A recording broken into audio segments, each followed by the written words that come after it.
Tatsuo! All right, let's get that out of the way. Welcome, everybody, here to PCP Movie Night, here on Pop Culture Philosophers. I am your host, Rockin Robbie Bills, and we are at the beginning, day 2 of Robbie Week 2025. That's right, it's the week to celebrate all things me. My birthday is on Saturday. That's super awesome. If you want to get me a gift, by the way, and perhaps sponsor a future movie night, you can do so at the link that I'm dropping in the chat right now. Also in the description of the video if you're watching this on the replay. But tonight, we are kicking off Cruise Choice.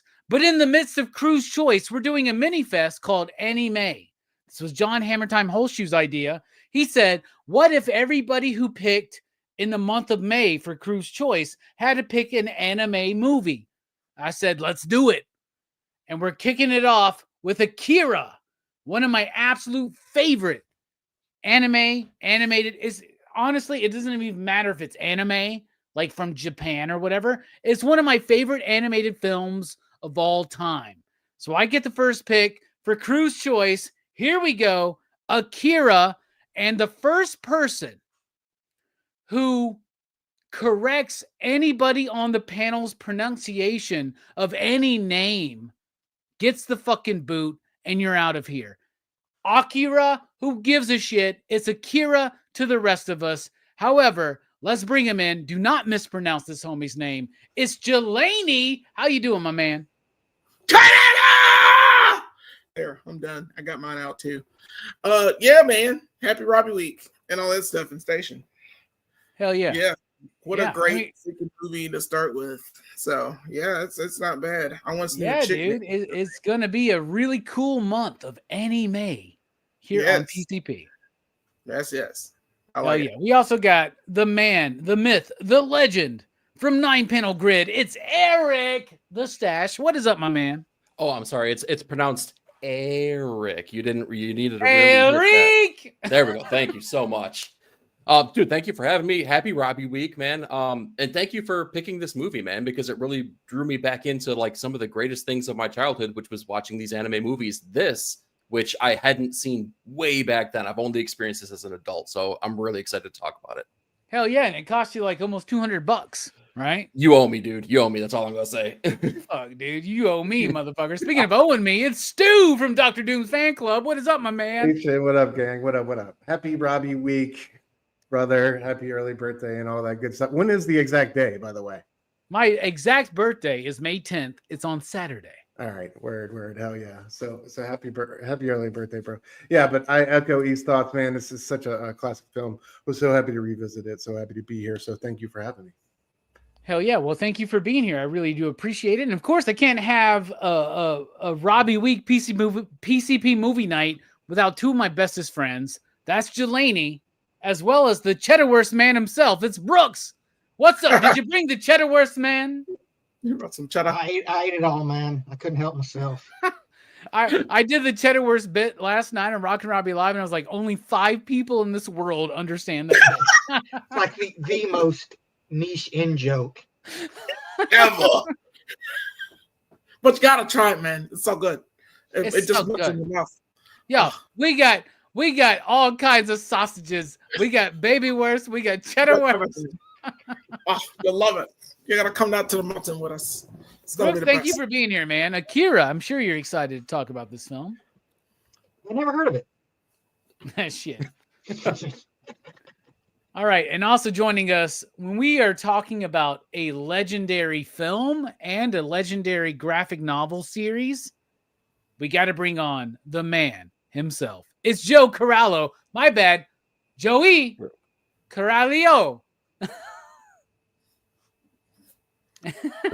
That I despite the fact that it is also my birthday coming up, I am humble enough to come on Robbie's show to celebrate him and make it about him, because that is really what this week and most of May is all about.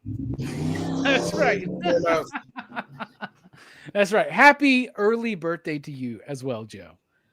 Thank you.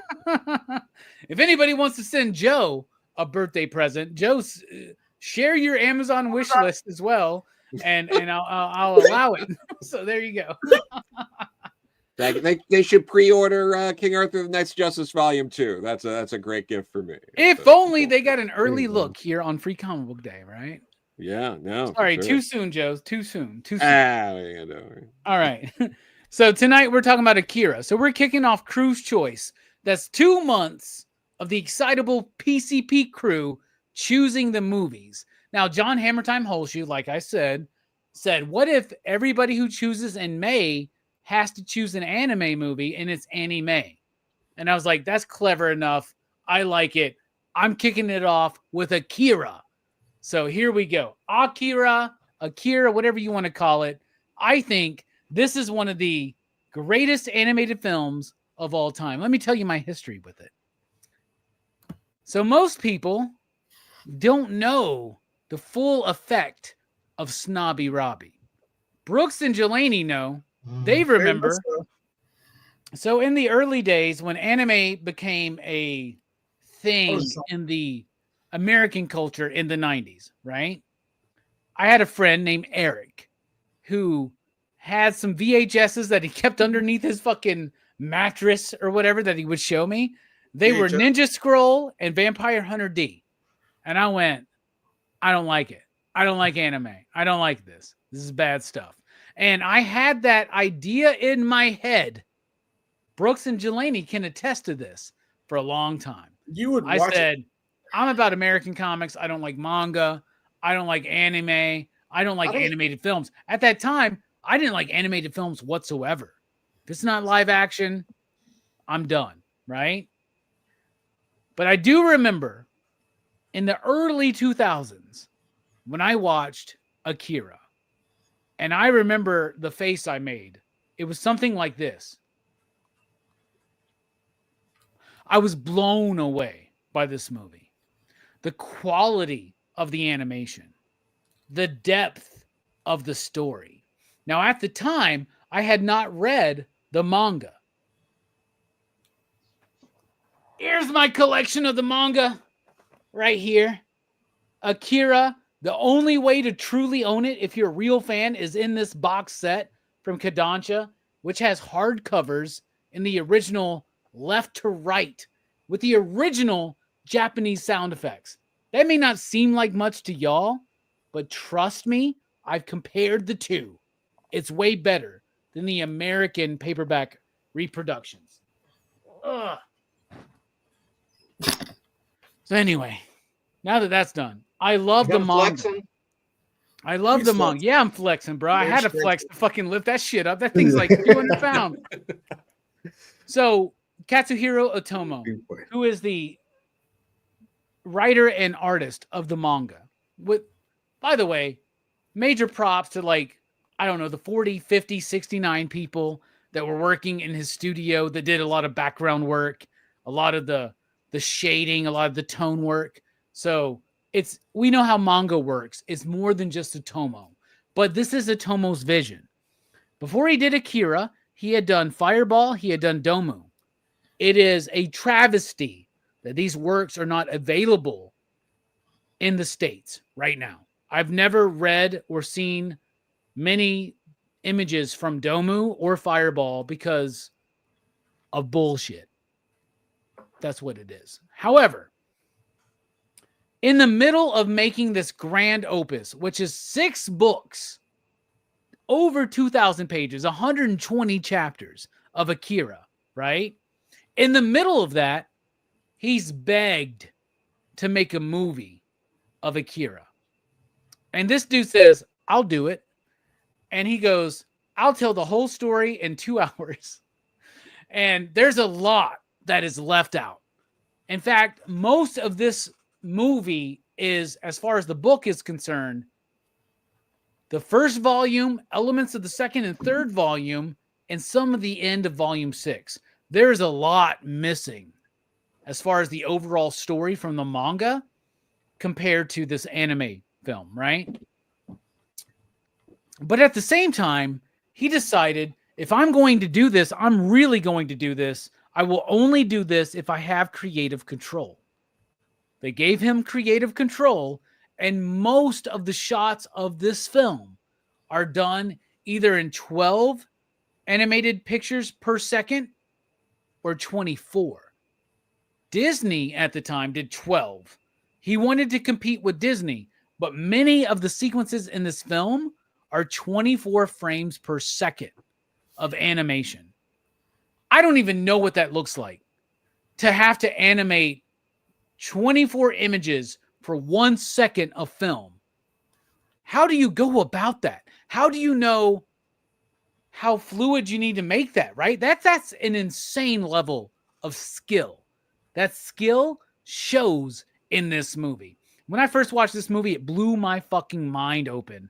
I did not know that animated films could reach a level like this. And what I'm talking about is the technical skill of this movie, the technical ability of this movie to just do what more than what anybody else was doing. Like, honestly, animated films, Disney is the peak for decades. Otomo comes in and changes that shit up, right? And it carved a path for movies like Blood, the Last Vampire, which I love, Ghost in the Shell, which came shortly after, right? Perfect Blue, lots of great movies. Even like the Miyazaki stuff was already hype before Akira came out. Nausicaa had already come out. None of them reached the technical level of Akira, right? Akira to me is a flawless animated film. It does suffer a little bit, I think, because the manga, the comic book is so expansive that it has to truncate so much of it to make it fit. And I do think that the movie kind of rushes through some shit in the second act to lead into the third act. But I would say that the animated film and the manga are two different experiences. And what's crazy is that what is Otomo's original vision for Akira? It's both. It's not just the manga. It's not just the anime. It's both. He did both at the same time. It's such a weird situation to be in. I think this is one of the most brilliant, most impactful, most influential animated films of all time. That's why we're talking about it here tonight. I love this movie. I loved it when I first watched it. It let me open my eyes to the world of anime, which eventually got widened through other things like Blood, the Last Vampire, Cowboy Bebop, you know. Brooks and Jelani remember that shit. They remember me being high as shit watching Cowboy Bebop, being like, this anime shit's not so bad, y'all.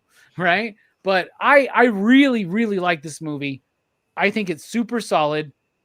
I think it's an earth-shaking masterpiece. What about you, Jelani? What's your history with Akira? What do you think about it on the rewatch? Oh, well, this movie's not bad at all. Everything you just said and more. I saw it. Oh gosh. Oh God, it's been a few years. It's probably been more than 15, 16, 17 years, I'd say. For the first time. And it did blow my mind as well. I didn't know it was all that 24 frames per second, because that's nuts to even attempt that. But you can tell. The very beginning, from there, it's like the explosion from Neo Tokyo is so clean. And like to see how this movie plays out is absolutely crazy. It makes absolutely no sense. Like, I've never read the anime or the manga, never touched it. It seemed like a feat that I'm just like, I'm not willing to do that. I'm just not willing to try that. But the movie itself is a spectacle. It is one of those things that must be enjoyed if you like comics in general, if you like animated features in general, if you love feature films in general, you need to watch this film. It's just one of those things that will blow your mind. I couldn't believe it myself when I was younger. When I first saw it, I thought I didn't like the old. I don't know why the old shriveled up kids were the problem for me. But I was like, what the hell? Why the hell am I watching these old shriveled up kids?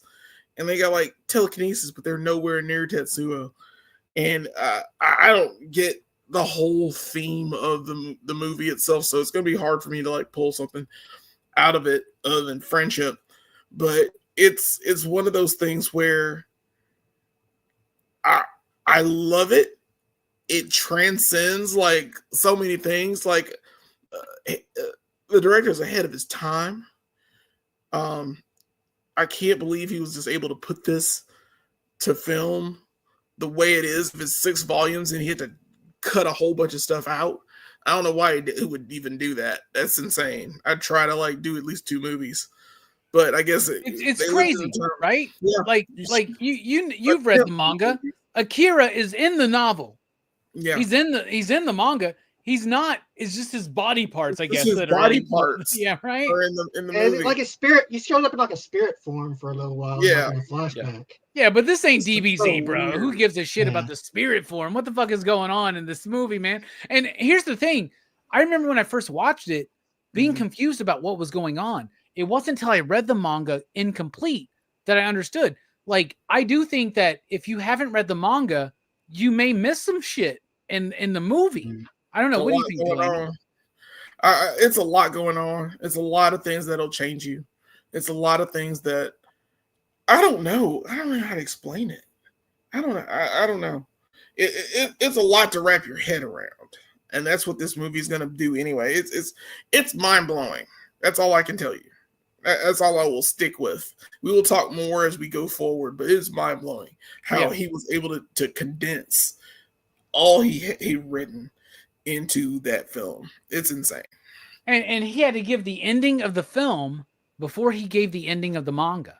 Mm-hmm. So it's interesting because The new universe. the manga influenced Otomo's vision of the movie, and then the movie influenced Otomo's vision of the ending. Mm-hmm. It's such a weird thing.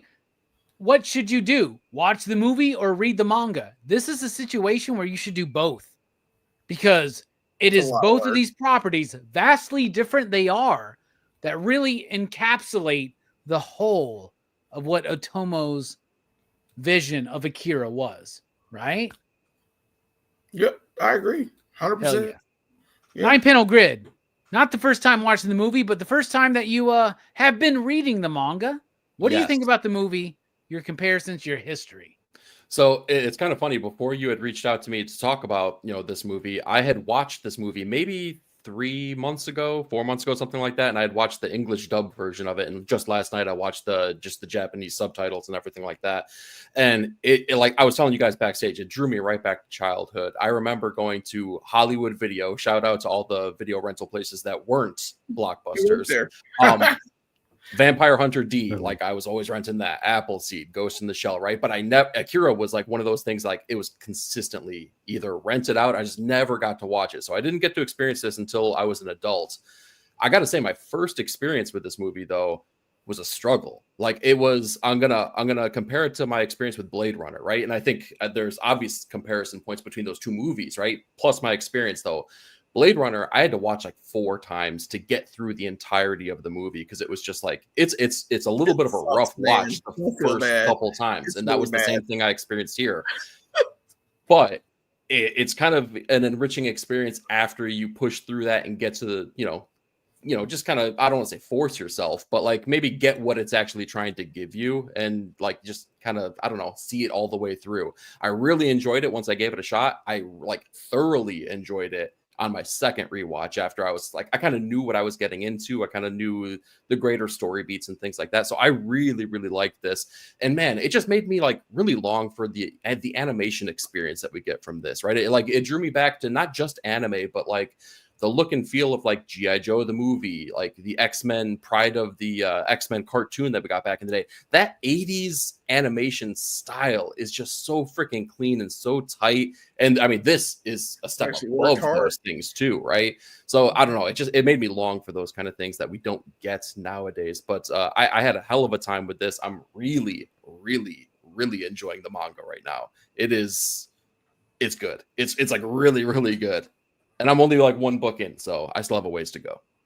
I told you it was going to be the best $200 you ever spent, man. Well, we're not there yet, but I'm pleased. I'm happy with my purchase. You're going to be really shocked. There are characters in this movie that show up for like 15 seconds and die that are major and like important characters in the whole story. Cult leader. Yeah.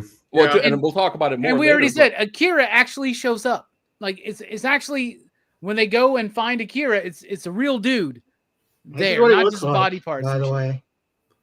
Oh, you got the figure like still? You got the McFarlane figure? Show it off. Yeah. Yeah, look at It was that. a birthday Oh, present dang. back in the day from Yeah, I remember that thing. I Hell know. He got yeah. his little garbage throne that his followers make for him. That was McFarlane. Not in the movie, by the way. I got the other ones too. I got Kaneda. Of course. God damn, I didn't realize it was show and tell. Let's go, man. Let's go, bro. The Joker. Yeah, but you got Tetsuo with the fucking arm, right? Yeah, he got the Cronenberg on. Look at that shit. The Cronenberg nice. arm, man. Those are McFarlane figures. That they are. Yep. Yeah, like Yeah. The statue. 2001, 2002, something like that, right? 2002. Yeah. First Akira action figures.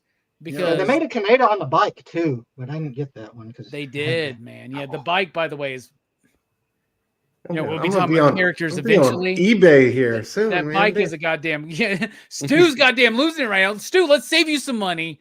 Get off of eBay. Tell us what you thought about this movie overall. You haven't read the manga, right? No, I have not. Yeah, I'm sorry. I did not do my homework in that sense. I apologize. But yeah. So I first saw this at a transformative time in my life during college when I was first getting put on to Miles Davis and Tribe Called Quest and all sorts of it was one of those it was that time in my life, so it's always had a near and dear place to me. So revisiting it now was a joy. I couldn't help but just be thinking of all the ways it's influenced comic books and comic books has influenced it throughout the watch. You know what I mean? I found myself thinking about so many comic book stories. A lot of Morrisonian X-Men, Cassandra Nova quietly, it's especially towards the end. But the storyline's wild, but I just enjoy going along for the ride. But it's incredible, man. It's a labor of love, and you can see that in every way. And I second what he said about not seeing enough works of art like that these days. And it's crazy to see what they did animation wise. And then I saw a video comparing some of the Disney stuff where they're only animating the heads and keeping the bodies like all the same and reusing backgrounds. And it's just, they made Disney look like a chop shop. So it's just, it's wild to see the difference. And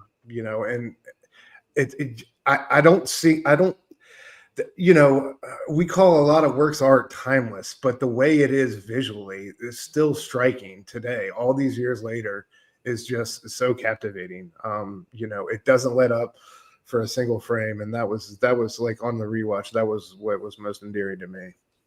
Hell yeah, man! And so at the time, this movie cost in American dollars about $10 million, which was 10 times the amount that Japan was spending on animated films. Nausicaa, for instance, one of the biggest hits in Japanese animation before Akira, was made for like $1 million, right? And Nausicaa is a great movie, and we all know the legacy of Miyazaki, right?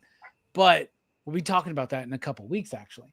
But Akira, nothing's been animated before or since like Akira.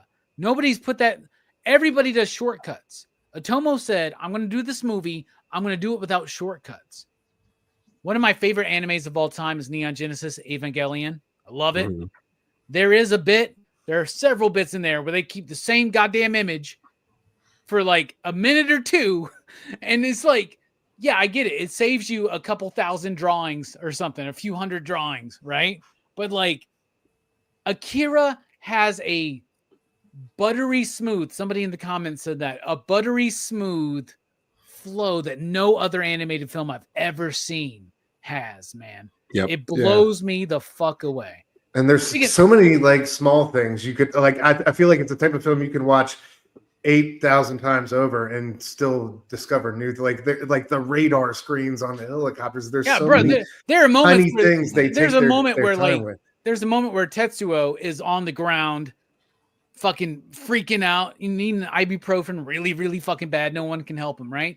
And the camera is zooming in, and they are literally drawing a zoom in on the fucking street in correct perspective all the way through. Mhm.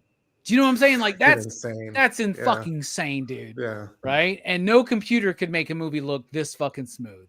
Speaking of no computer can make this motherfucker look so smooth, Brooks, I know you love this film. Tell me your history and what you thought on the rewatch. Yeah, well, I remember like the first I remember hearing about this movie is I remember there used to be an infomercial that would come on late nights on TV Mhm. for like the VHS of Akira. And I remember like one of the blurbs they used for it was Akira makes Blade Runner look like Disneyland. I remember that shit. Yeah. Yep. Oh my And god, you just unlocked a It memory. kind of does. Like this movie, like you know, back then, like when this movie first started, you know, it was like part of like the early like serious anime boom in the US. Like, you know, you had a few of these of like you had your like standard kind of like shonen type anime like Dragon Ball Z and stuff was starting to trickle in. But then you had like some of the more like serious, more like adult anime stuff like, you know, Fist of the North Star and, you know, Ninja Scroll and, you know, movies like that were more like Grave of the violent, Fireflies, more like, which has been brought up a lot Yeah. here on the channel recently. Yep. yeah, but like, and Akira was kind of in that category, like, cause like when you first watch it, like, it's like you don't like the kind of like visceral violence in this movie is so unexpected. But I didn't actually watch the movie. I'd read some of the manga first. There's like when I was a kid, they had in our public library, they had a few of the volumes of they had the color versions that were in the hardback. The Marvel But Epic collections, yeah. Yeah, And, which were and nice. but- anybody from our town knows that somebody rented those out one time and never returned them. Yeah, that was pissed me off because like the whole time, like I'd read the first two and like the fifth one, and like I never saw the other volumes, never came back in. I was like, God damn. So like I never got the full story until like, you know, I bought them later on through Rocket City Collectibles. But yeah, like I remember the first time I watched the movie though was The Deep, like way back in the day. The Deep used to have like a little rental section for anime tapes. That's where like you could get like you can get all kinds of anime. Like The Deep was one of a pioneer in that way of you know, having anime available. And I remember renting it from there, and I'd do the 2 VCR thing. So I'd play the tape and I'd record it onto a blank tape. So it was like That's a an really ancient- highly technological setup for you, Brooks, man. I'm surprised you can figure that out. But yes. Yeah, I actually got my buddy George to help me figure it out. Like he showed me how to do it. But yeah, I used to do that with a lot of animes. I'd rent animes from The Deep, and then I'd record them onto a blank VHS tape so I could have them to watch whenever I wanted. And I remember watching. That's how I first watched this Akira, and it was a different dub too. Like I kind of wish that I could have gotten the original dub, because the one I have now on DVD is the anniversary one, which is the one that, you know, I watched this time. It's a little That's different. one with Johnny Young Bosch. What year was that released? Does anybody know? The original? No, the second one. The one with Johnny Young Bosch. There was a redub that's done. I don't know which one I have, is what I'm saying. It was like early 2000s. Yeah, I know. I don't know 2001, I which think, one is is on this what I see. Blu-ray that I have, but there are two different dubs, English dubs of the film for sure.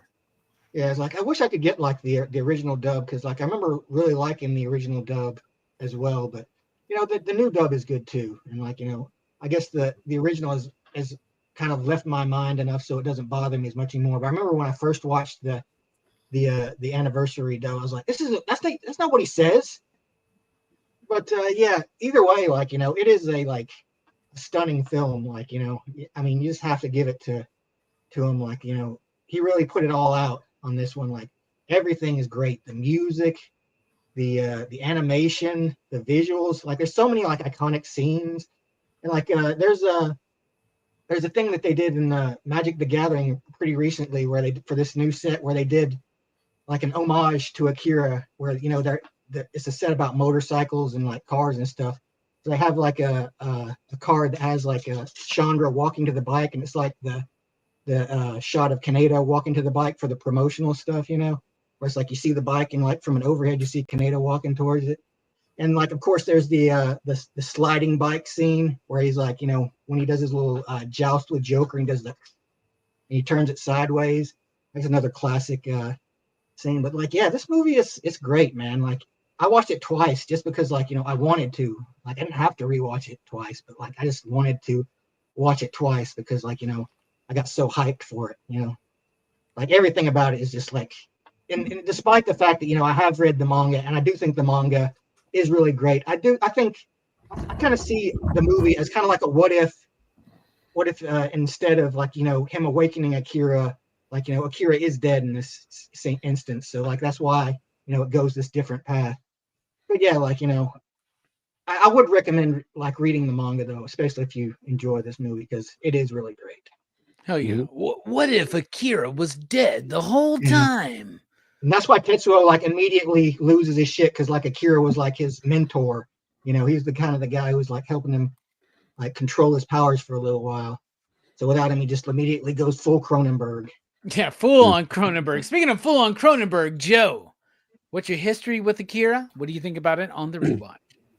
Sure. First, is this a record that we're like 33 minutes in and we're still just going through initial thoughts? Like, it might be a record, Joe. I was just thinking about that. Yeah, because this is it's a little crazy, but no, I mean, I watched this, you know, probably when I was too young at some point, because they used to do Saturday anime on the Sci-Fi Channel, where I watched a ton of anime in like the mid-late 90s.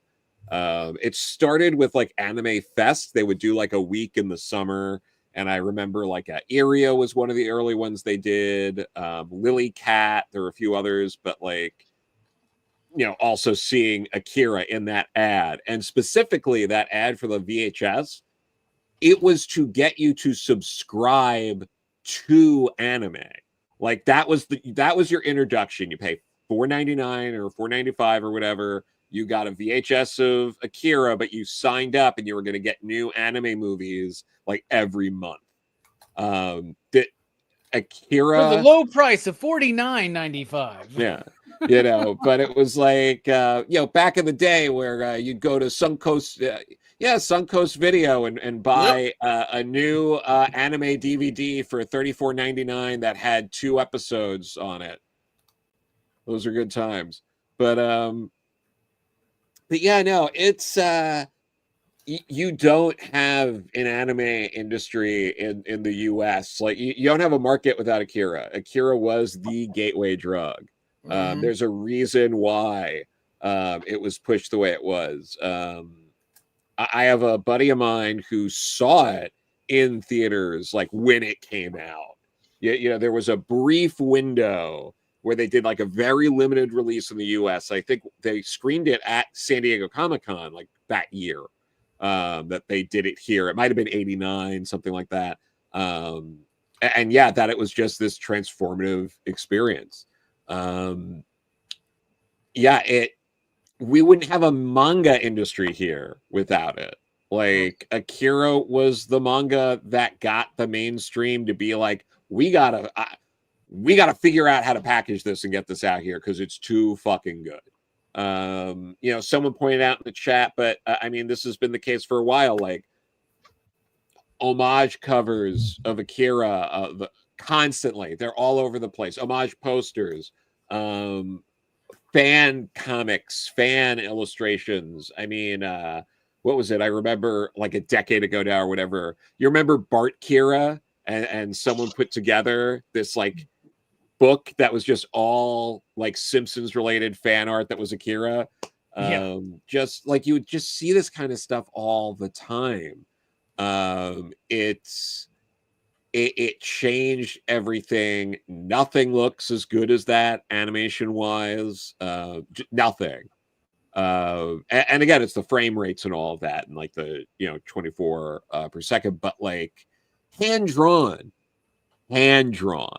That's also like, it's crazy to think about it that way, especially at the length it was too, because like it's not like the longest movie ever, But like movies like that are usually that laborsome are like under 80 minutes. You know, movies with a shorter animation frame rate as Akira tended to be shorter than that. This is like what, like 2 hours, 4 minutes, something like that. Yeah. Crazy to have that and have that movie that long. And yeah, it's a very different experience from the manga. They're both excellent. It's hard to really critique one over the other, because you would basically be saying, well, the creator was wrong about his own creation. Like that's While not he was really creating it. yeah. So it's like, no, like you do have to, you know, take them that sort of way. But like, I don't know. I also think the movie stands very well on its own. I feel like an asshole because I feel like I've been on here like for a bunch of movies recently where I've been like, it's really not that hard to understand. I really don't get why people act like it's a very simple story. That's Just told like in a complex way, Joe, right?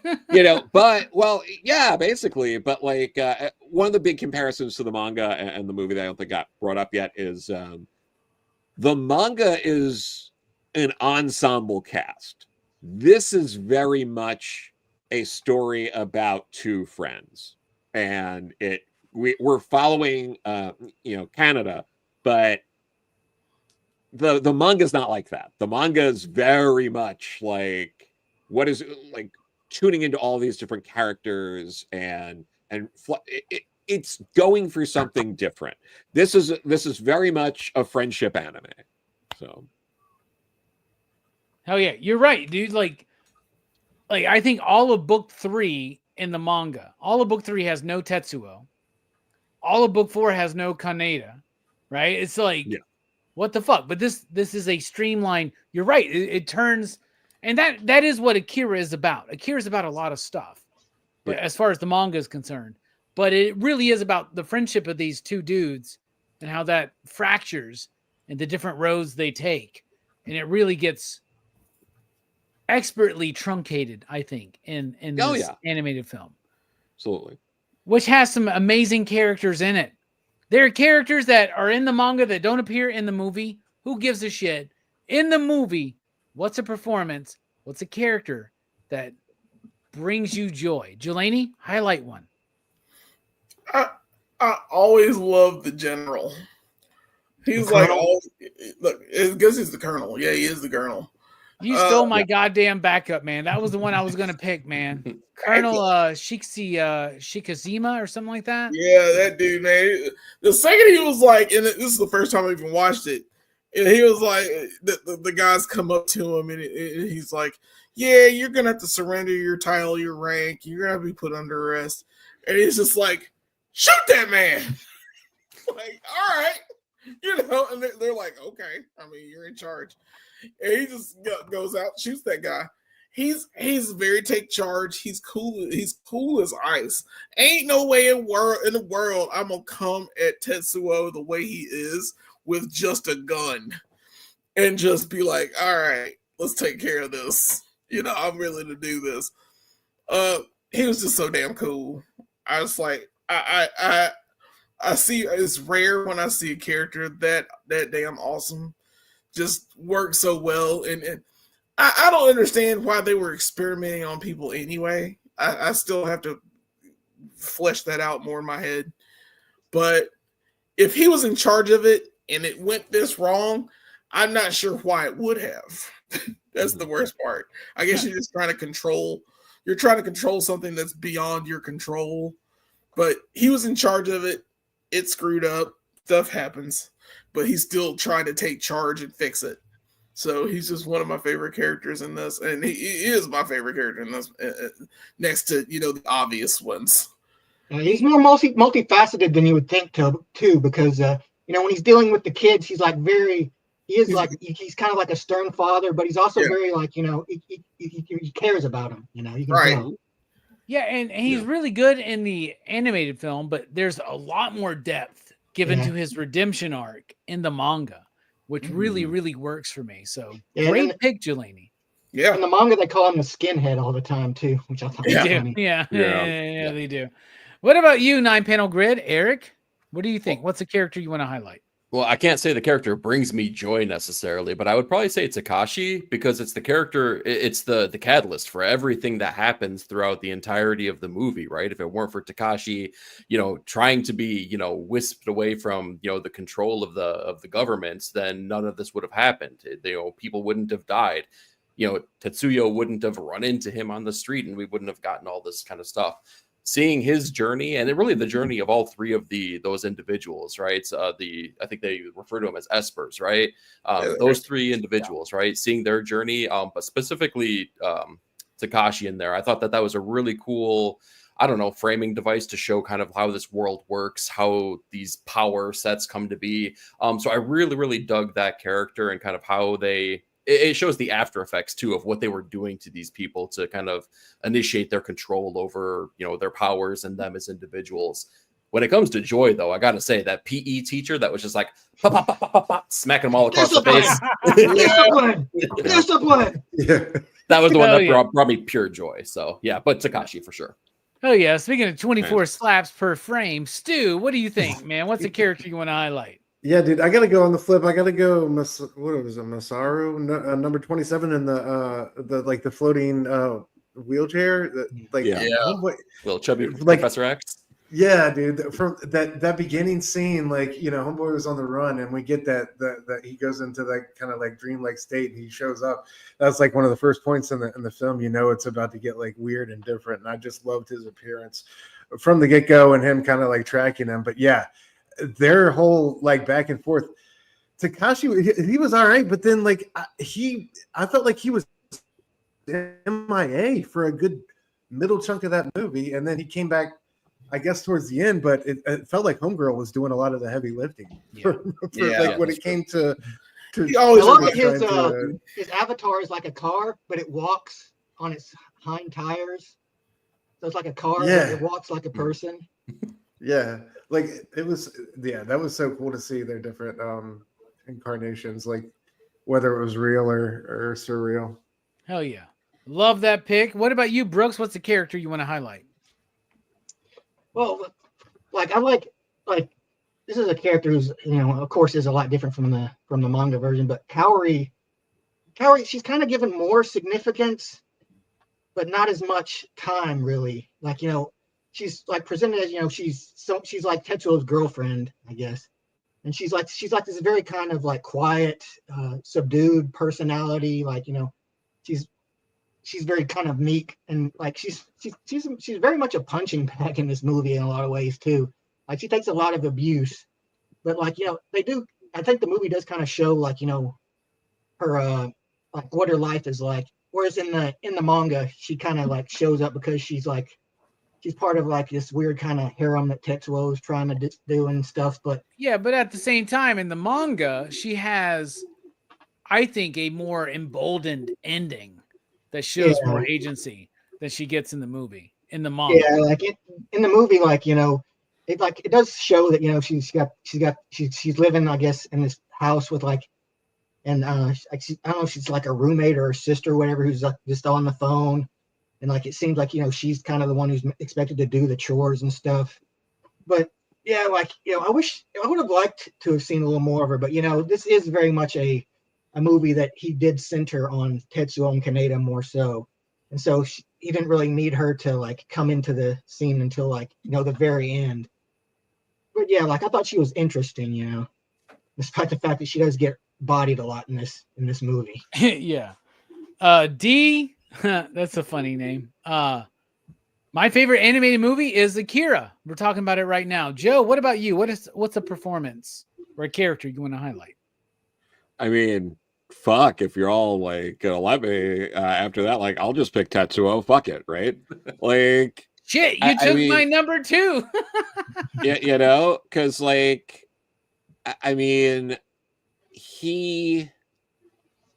his whole arc over this in the movie, we're just talking about the movie, he's bullied, he is put down, he is under Canada's thumb. He doesn't really have his own agency. He accidentally finds a way to have agency. And the second he has any actual power, they're like, nope. That's hold on. You stay right there. We got to figure this out because you're not supposed to actually have agency. And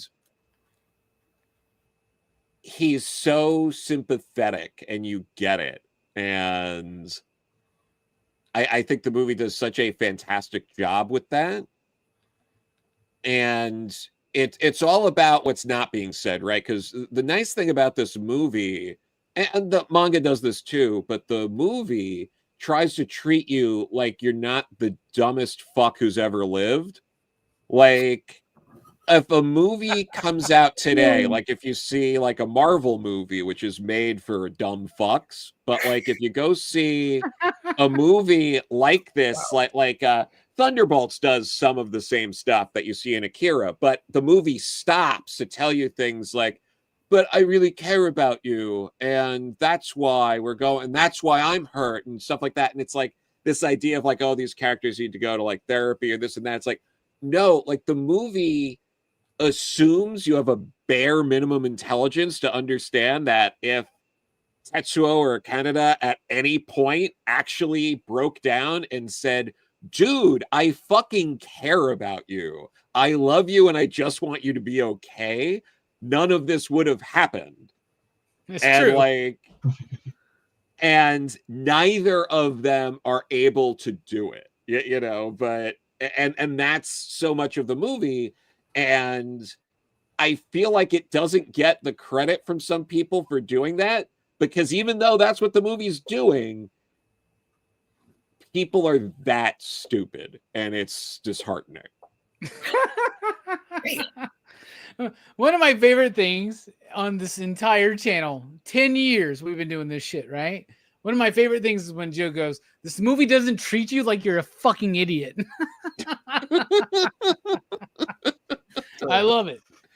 For me, all right.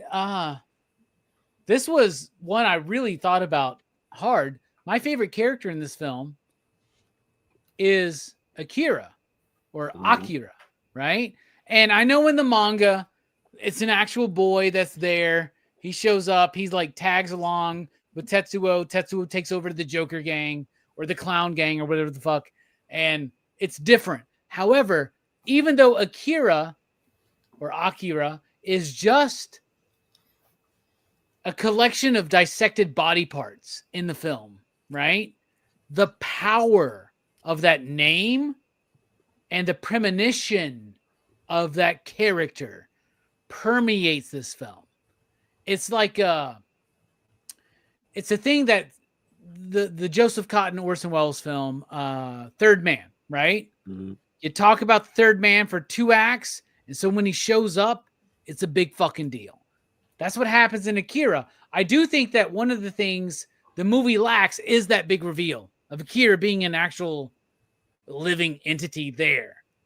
But still, that threat, that looming premonition of the power of Akira and how that's changing not just Tetsuo, but also Neo Tokyo as well, which is another great character in the film. So I'll go with Akira, even though in the manga maybe it's more developed, but here it still has the same power. I guess I would say the same impact.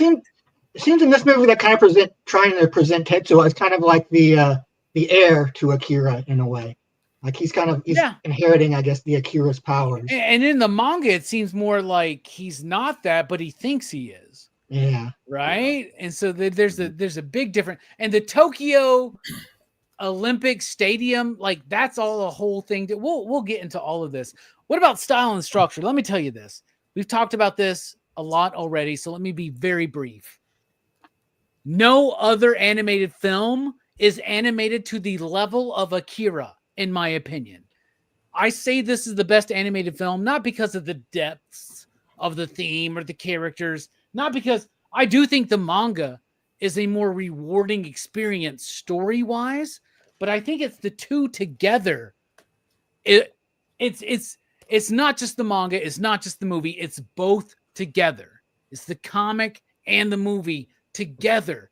That is the story of Akira, right? And that to me is brilliant. This dude made this movie in the middle of making this manga. I keep touching over here. It's this giant ass. This is my new WWE belt. I'm just going to wear on my shoulder at all times. This manga is one of the greatest comic books of all time. It really, really is. But that in conjunction with this movie, Otomo directed this film. He did this manga. It's such a crazy vision. And to have to, in the middle of making this 2,000 plus page epic, right?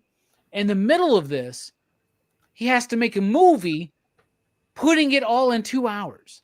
That's got to be hard to do.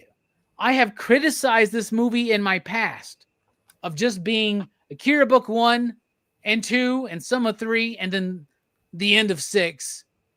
It misses a lot. What the fuck do I want?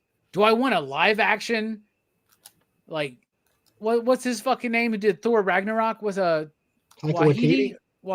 Yeah. Do I want a live action Wahidi or Del Toro movie? No, I really don't.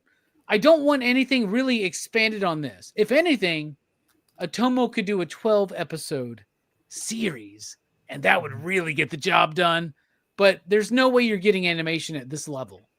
It is beautiful. The colors, the motion, the fluid sense to that motion. I fucking love it. And to take such a grand scope of a tale, of a story, and put it in 2 hours. I think style and structure is beautiful. Style is like more important, but I think having to put a giant story that you haven't yourself already finished into a 2 hour structure and how it compares with the manga, I think is brilliant, personally. Mm-hmm. What do you think about the style and structure, Jelani? Yeah, I agree. I mean, you're pretty much saying everything that I was gonna try to say, but it's one of those. It's visually stunning. It is absolutely wonderful to watch. So as far as style, it oozes style. It's so pretty. It's so much to look at. Like I said, even the beginning, from the beginning to the end, to be honest, it's just a feast for your eyes. I love that explosion at the very beginning. I don't know what it is about that. It's so haunting because, you know, Japan always has that thing where they worship the bomb. And it's dead silent. And it's dead silent. Yeah, the way it's shot, the way it's drawn. It is something to behold, and that's the opening shot of the film, and it's just like, okay, I'm in, you know, and it pulls you in, it makes you invested in what's going on with the characters. The structure, the first time I saw this movie, I was confused as fuck. I didn't know what was going on. I didn't know why it was going on. It was too much for my head to wrap around. I've seen this like probably 5 or 6 times in my life. Yeah. And it blows my mind every time. I pieced it together. Yes, the movie is more about friendship. It's more about, you know, 2 friends slugging it out in the best way possible. You know, because if I'm going to have a fight with a friend that I have that has like awesome telekinetic powers and is growing a Cronenberg arm, you know, I want to have a laser gun too, you know, and a cool bike. That's the way to fight. This was more of a Cronenberg arm than Cronenberg ever gave us. Right.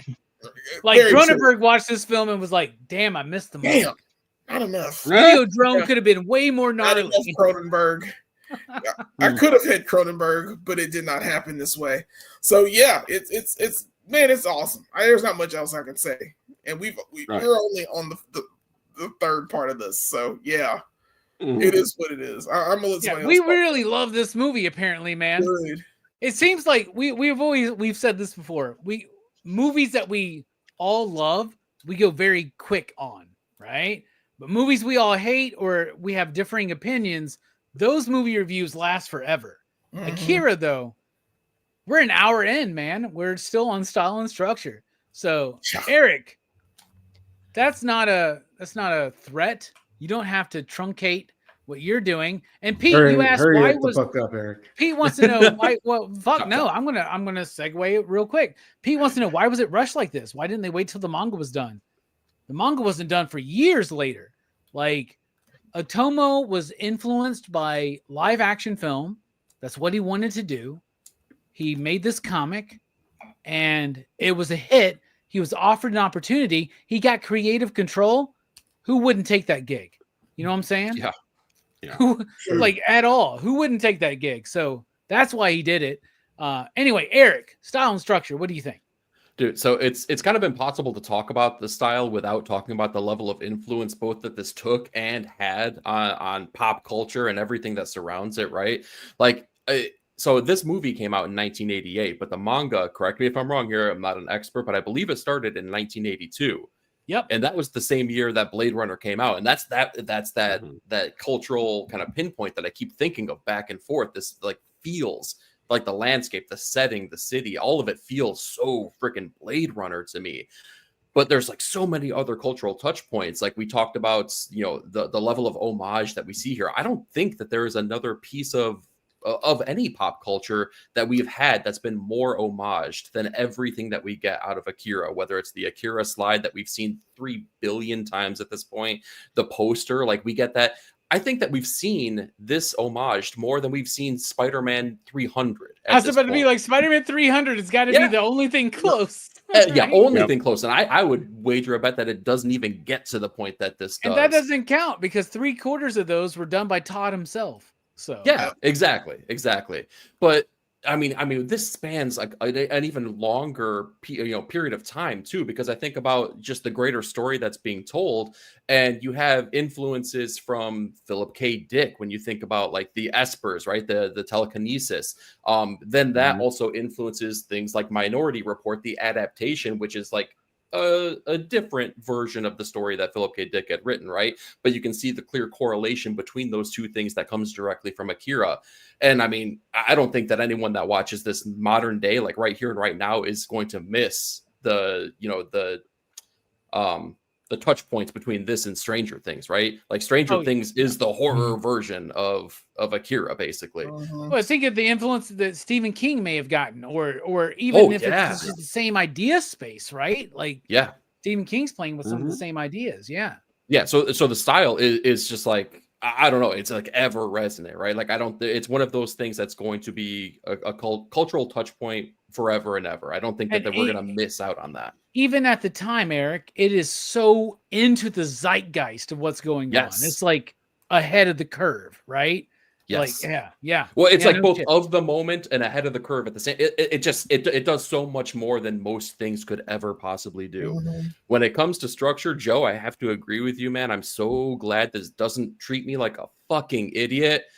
But I have to be honest, I wish it treated me like I was slightly moronic. I wanted my hand held a little bit, like walk me through a little bit of this. And I can say that because I've at least read one of the freaking books. And I got to say, there's so many things, just one book through here, that are not touched upon within the movie that would have made the movie so much better. Like the drug culture within. You're about to get super disappointed, brother. Just so you know, it's just like so much that's not. But there's so many things just within book one, right? Like like the drug culture, right? The catalyst for kind of Tatsuo kind of becoming they the gloss over that shit, right? Yeah, he's a drug addict. None of Kaneda's gang ever pops a pill in this movie. That one exactly. Yeah, one of their buddies, who I assume is probably a larger part of books 3 and 4, Yamagata, yeah, dude, like he dies off screen. They're just like, he died. He's gone forever, and he's really like upset and disturbed about that. But like, who was he? Like, I didn't even get to see him. So like, I wanted my hand held a little bit. I feel like they could have, I don't know, massaged it a little bit to make the story a little bit more concise, a little bit more digestible. If this was not the same person in charge of both, you might have an argument. But clearly, that's how he wanted it. So like, it's hard to. Well, but the want of the creator and the experience of the viewer are two different things, though, right?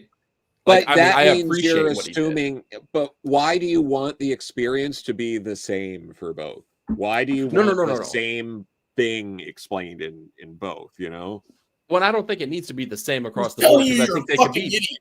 two different experiences. But I feel like there could have Mhm. been a cleaner way to display even the truncated version of this story to make it more digestible, easier to follow, just a tad bit. What do Otomo you himself. cut from this? Well, I don't think you cut anything. anything. I think you add to it. In fact, Yeah. That And at this the was time, already Otomo, $10 million. Otomo couldn't I'm not saying add it's to it. possible. I'm saying I want it though. Otomo wanted to add more and Yeah. couldn't, right? Like Yeah. he watched this movie and he said, I did a bad job. He Mhm. didn't like the movie for years.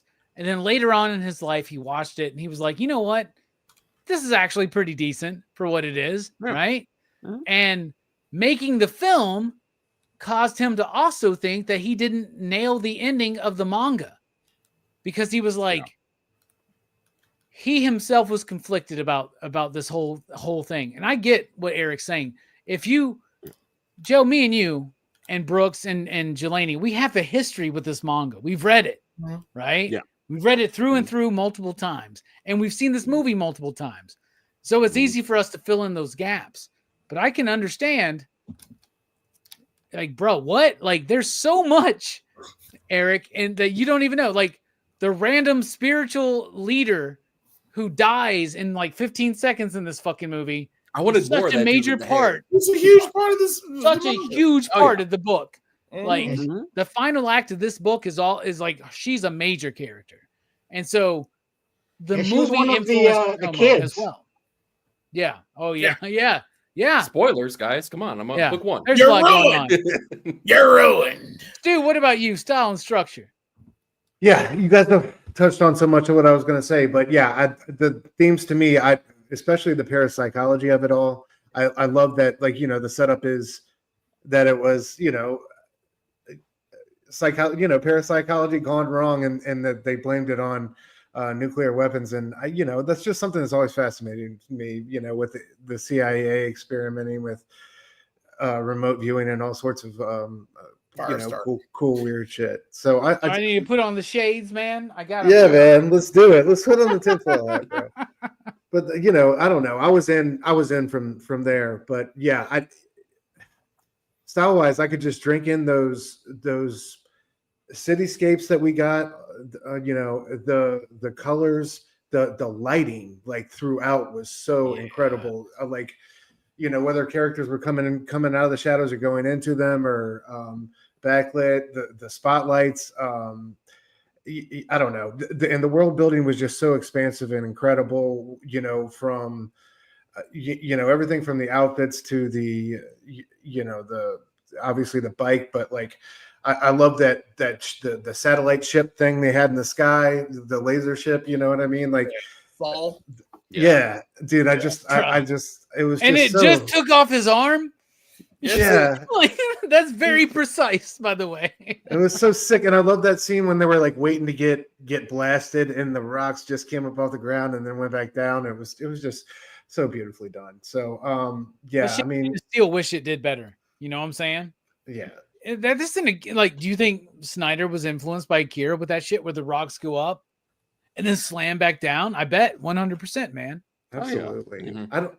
That's what the echoes of this are just like. It's almost like a deja vu experience, kind of watching it these days. Just like how imprinted it is across so many facets of our culture. It's mind blowing. Not to mention the Rick and Morty episode with the Akira baby. Y'all remember that shit? One I was thinking about too was James Gunn, Brightburn. You remember? Y'all seen that movie? It's yeah. Oh yeah. Kid gone bad with the red cape. Like, there you go. But yeah, man, structure, I loved it. It, like, I don't know. It felt, like I said, it just felt like I was reading a comic. So hell yeah. It is a wild ride, but it was so much fun.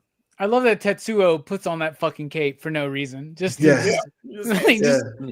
it. I'm wearing a cape. Cloth and just like, who wouldn't? If, like, let's be honest, if either of us here on this panel were given godlike powers, Would you not put on a fucking cape, man? Oh, Come fuck on, yeah, man. dude. Yeah. Right away. Right away. Right the fuck away. What about you, Brooks? Style and structure. What do you think? Well, like, I think like the fact that this movie, like the fact that I've read the manga and I still appreciate this movie, which I do, is like a testament to how successful it was at capturing the style. But it's like it feels like it's compressed, but at the same time it doesn't. It feels like it's kind of it's a different. It's kind of just like a different path, sort of. It feels like a kind of a branching path of the story, like just a different interpretation of it in a way. Like I said, kind of like a what if. But yeah, like that of course, like the animation is great, and like the fact like this movie is like these punctuated moments of like this extreme violence, just like they just hit like it's like an exclamation point, like from the very beginning, they just it starts off with a fucking explosion, and then like later on in the movie, the first like real kind of like moment like that is when the dogs are chasing him and he has to shoot the dogs.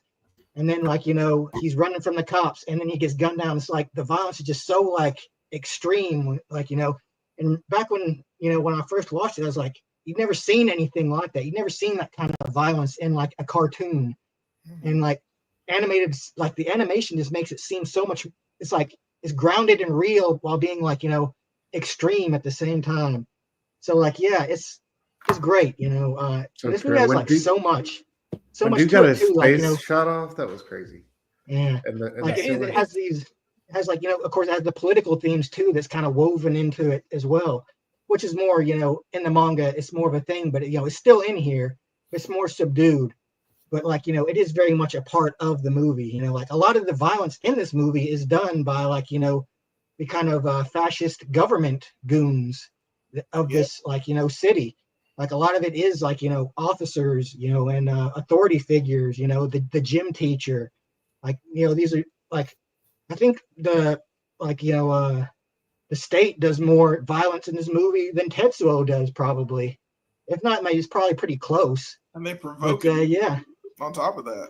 Like, yeah, this could have been avoided. I could have you could have had cool psychic powers and learn how to like control them and everything if they just calm down and like I don't know, talk to Well, them. I think Tetsuo was just the wrong guy to get these powers. Yeah.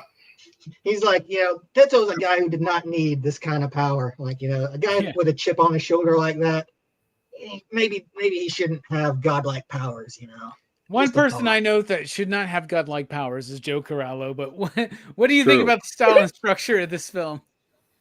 No, I mean, again, it's hard to find flaws in either. I mean, obviously the style, if there were flaws in the structure, the style overwhelms them entirely. So it's just there's so little to point to. I mean, and the structure here too. I'll say one thing, and I was saying this when I was doing my rewatch of it over the weekend, was the pace is relentless, and I love it. Like, this is a movie that never lets up. There's like maybe 1.5 scenes total where someone's like stopping the movie to be like, whoa, what's going on here? That barely happens in this movie. So little of that. The movie is just boom, boom, and it never lets up. It is a movie you have to just be glued to your screen, take it all in, and even then it's impossible to see everything that's coming at you. And that's what you should want in a movie. You shouldn't want a movie that's so easy to digest that you're like, yeah, I watched it and like I was texting half the time or whatever, and I got it. I got to watch it again. Like, who fucking wants to waste their time on that shit?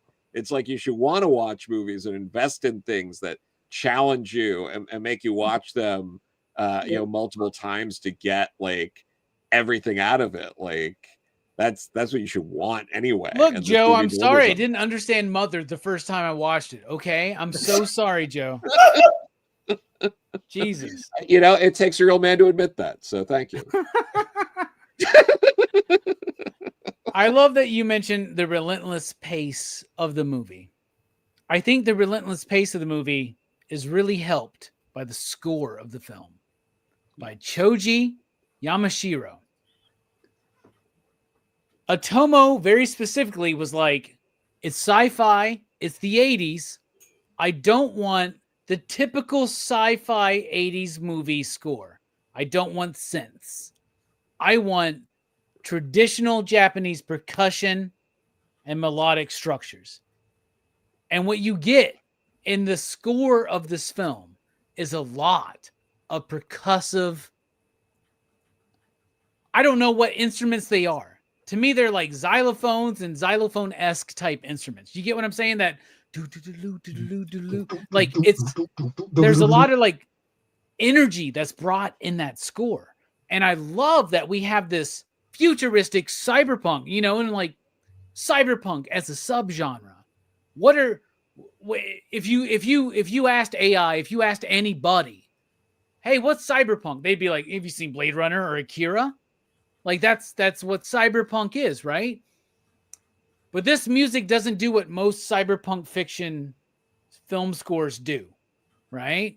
It does have a grounded, rooted into Japanese musical tradition and culture that I think really grounds the film and helps keep it very timeless. If this film had an 80s type score, it would feel 80s. But this movie feels like it's still the future of today, which is mind-boggling to me. And I think the music has a lot to fucking do with that. Then you have Tetsuo's theme, the use of the fucking the choral elements and the organ.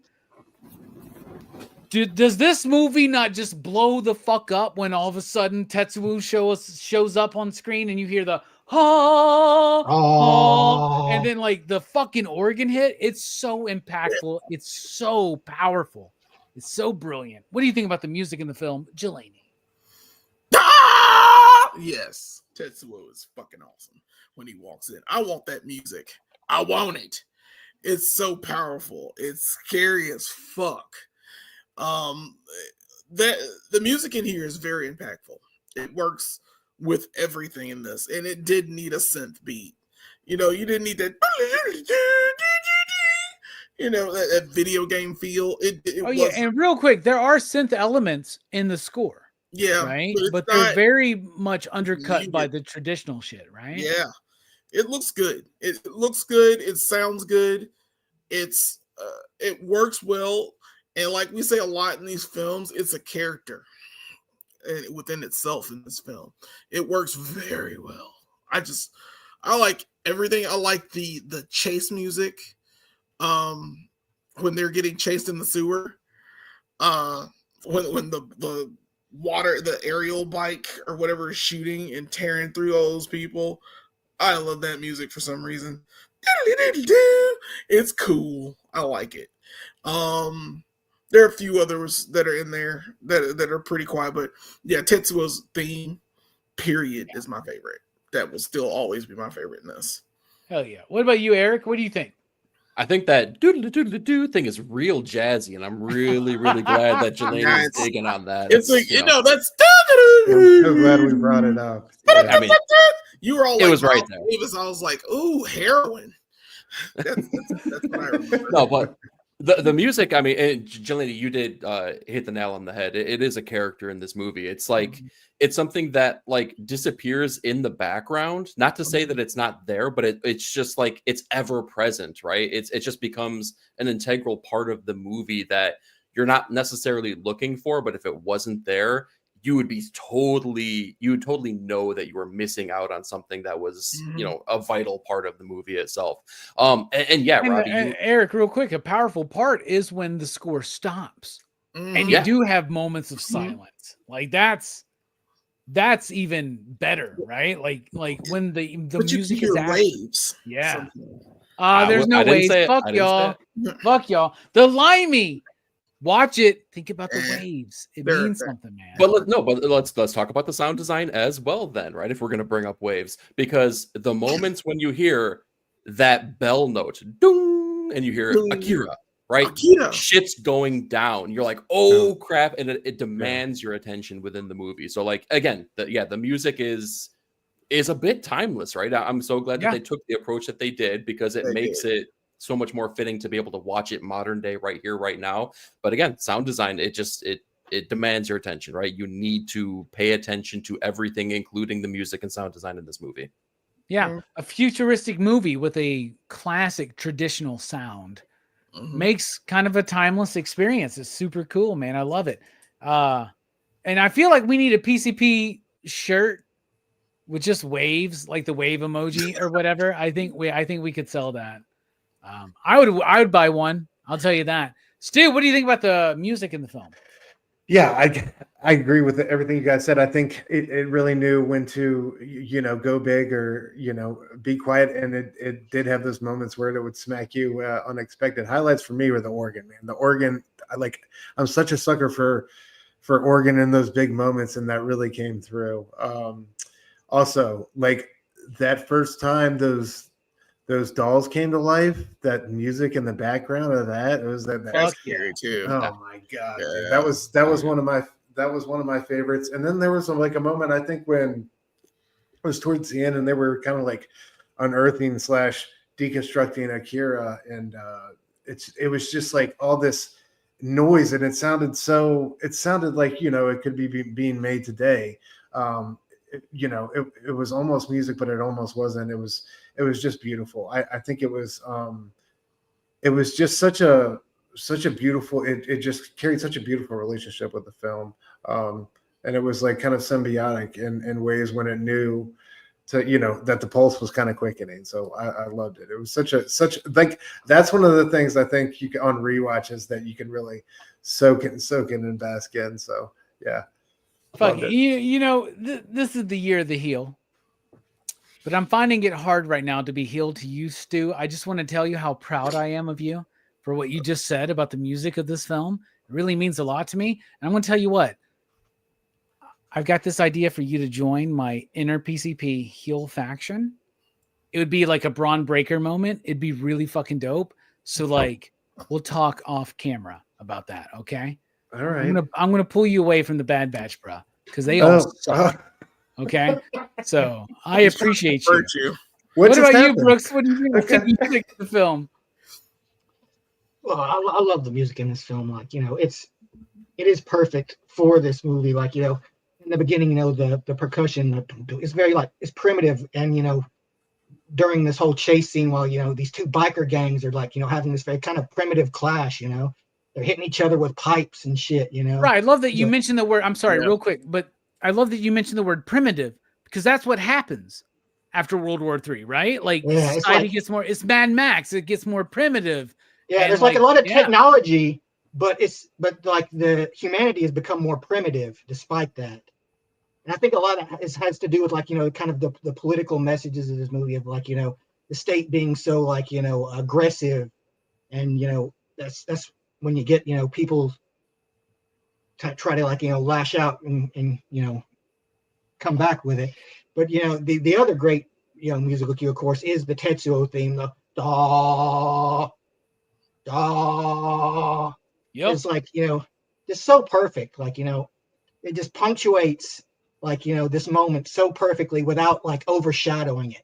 It feels like it should, because it's so it's so big and loud, but it fits so perfectly with this moment, because this is a big loud moment. This is when things turn around. This is like the awakening, and that's what that's what I think the soundtrack does very well, is that it works it perfectly with the mood of the movie without ever overshadowing it. I love that you say that, overshadowing it. It doesn't. But at the moment when it needs to be the character or the main character of the scene, it does. Yeah. Right?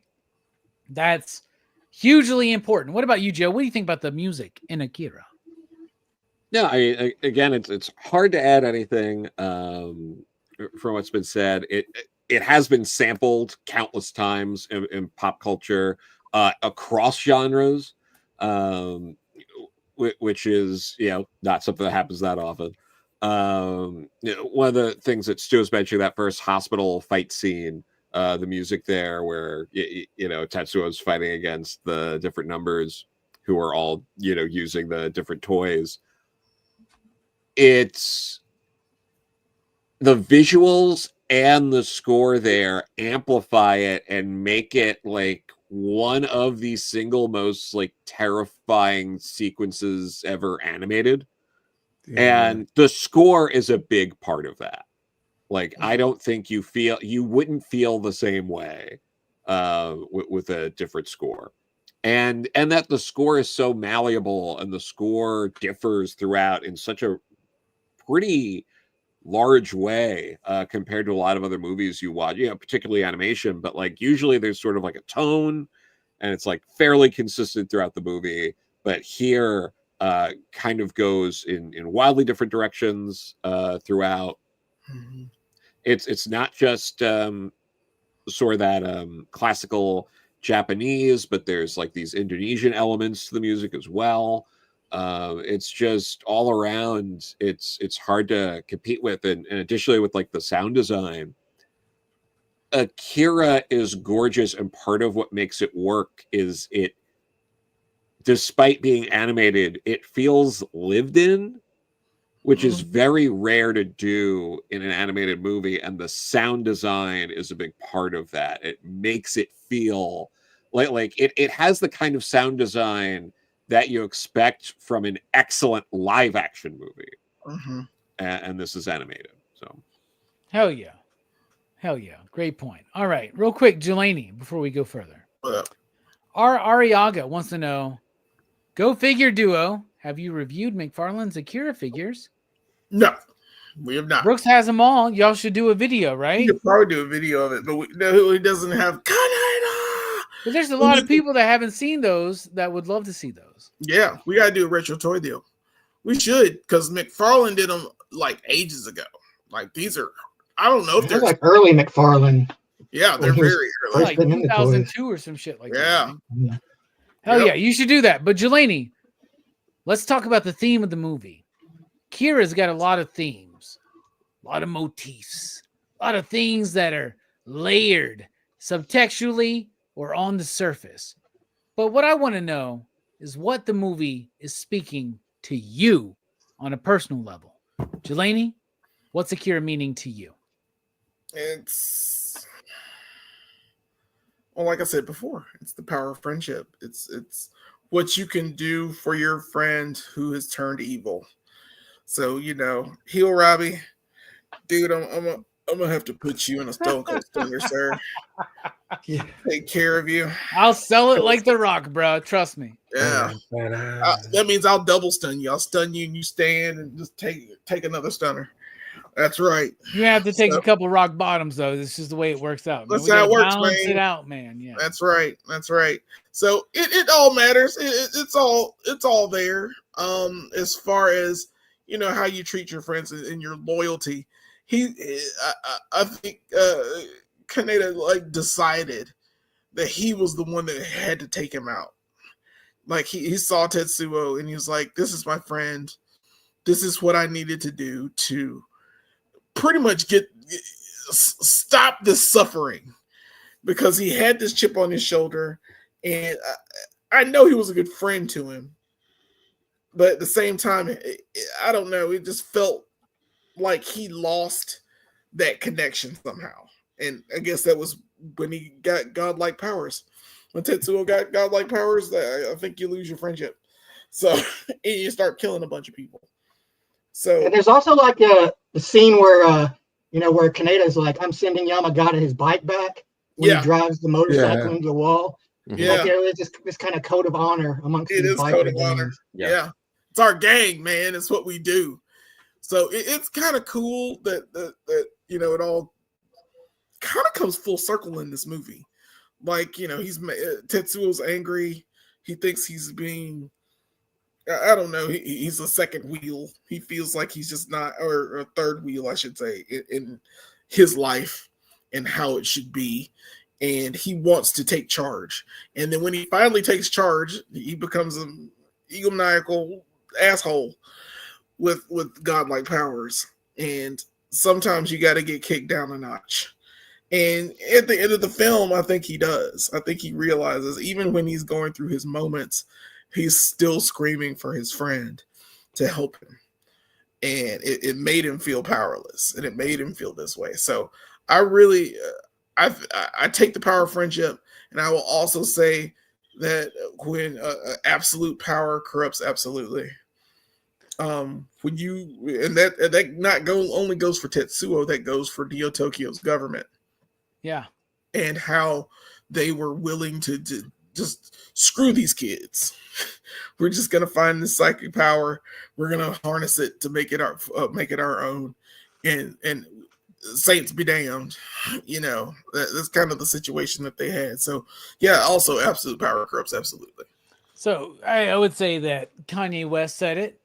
No one man should have all that power. Hell yeah. Eric, what about you? What's this movie speaking to you?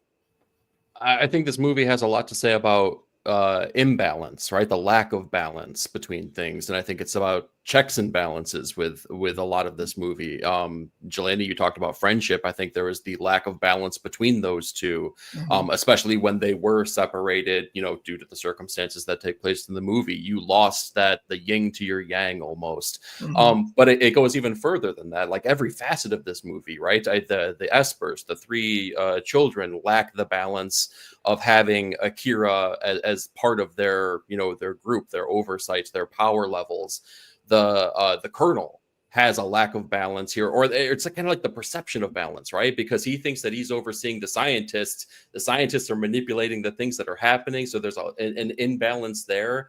All the while, then you have Ryu and the government, right? The greedy ass government too. Yeah. Everyone thinks that they have a level of power and that they think they have the one up on everyone else, but everyone's also tipping that differential, right? Nobody actually is in balance with any other one party. There's no harmony basically amongst anyone in this movie. And I think, I mean, I don't think that it's lost on us that there's a visual representation of that imbalance as well when Tetsuo gets the arm, right? And gets that Cronenberg-esque thing that happens to him where there is a lack of symmetry within his own body, right? Because he lacks balance. So, I mean, that's what this really had shown to me throughout the entirety of the movie.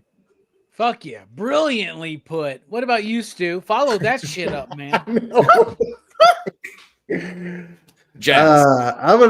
gonna keep it real, man. I think it's just don't be a sucker, dude. I think at the end of the day, don't be a sucker.